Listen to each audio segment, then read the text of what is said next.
Hey guys, in a video I did before, I told you the most important thing in golf is hitting it pin high or hitting it the right distance.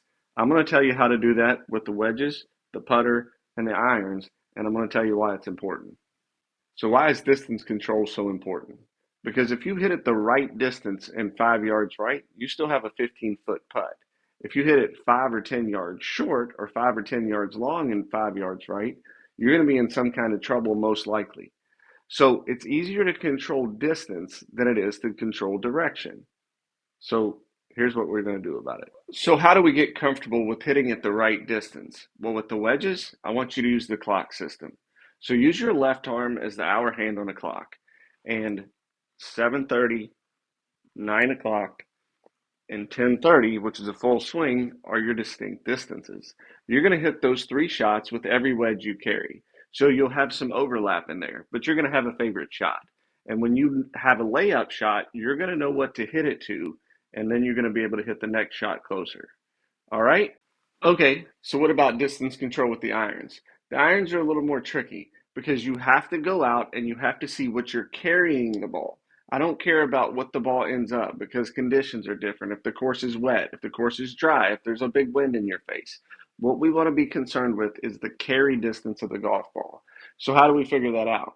What you want to do is go to the golf course with a rangefinder, or you can get on, I use a flight scope, you can use a GC quad or a TrackMan to get your carry distances. Again, carry distance is the most important thing. Also, keep in mind that you can't go to the driving range and hit golf balls and get your carry distance there because driving range golf balls are really not that consistent. It depends on how old they are, it depends on how they're made. They might spin more or less than the golf ball you typically play, and it really does make a difference, no matter what your handicap level. So make sure when you're checking out your distances that you carry the ball, that you're using the ball you use most often. All right? What about putting? So hitting putts the right distance is the most important thing you can do to avoid three putts or even four putts. And the reason I say that is getting the line down, especially if you use the tactic I teach with getting the line on the ball lined up with where you want to hit it, that makes it so easy to hit the ball where you want to.